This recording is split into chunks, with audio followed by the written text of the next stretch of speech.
সরকার গঠনের পর ভঙ্গুর অর্থনীতি পুনর্গঠন, বৈদেশিক মুদ্রা অর্জন, রিজার্ভ বাড়ানো আর কর্মসংস্থান তৈরিতে দেশি বিদেশি বিনিয়োগ বাড়াতে কাজ করছেন প্রধানমন্ত্রী তারেক রহমান। দেশি বিদেশি ব্যবসায়ী ও বিনিয়োগকারীদের সঙ্গে একের পর এক করছেন বৈঠক।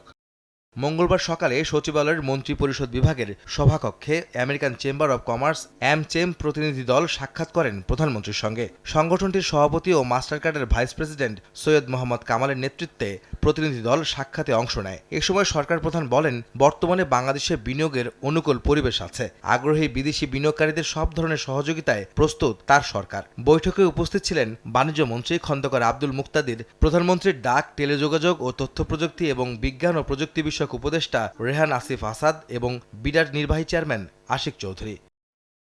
এদিন সচিবালয়ে প্রধানমন্ত্রীর সঙ্গে সৌজন্য সাক্ষাৎ করেন বিশ্বের অন্যতম বৃহৎ ডিজিটাল পেমেন্ট নেটওয়ার্ক প্রতিষ্ঠান ভিসার এশিয়া প্যাসিফিক অঞ্চলের প্রেসিডেন্ট স্টিফেন কার্পিন। এ সময় ডিজিটাল কমার্সের গতি বাড়াতে, পেমেন্ট নিরাপত্তা আরও মজবুত করতে এবং দেশের ডিজিটাল রূপান্তরের পরবর্তী ধাপ নিশ্চিতে করণীয় নিয়ে আলোচনা হয়। ডিজিটাল আর্থিক সেবার দ্রুত সম্প্রসারণ, ক্রমবর্ধমান ই-কমার্স খাত এবং আর্থিক অবকাঠামোতে ক্রমাগত বিনিয়োগের মধ্য দিয়ে বাংলাদেশ ডিজিটাল পেমেন্ট নতুন অধ্যায়ের দিকে এগিয়ে যাচ্ছে বলে মন্তব্য করেন স্টিফেন কার্পিন। বিনিয়োগকারীদের সব ধরনের সহযোগিতার আশ্বাসও দেন প্রধানমন্ত্রী।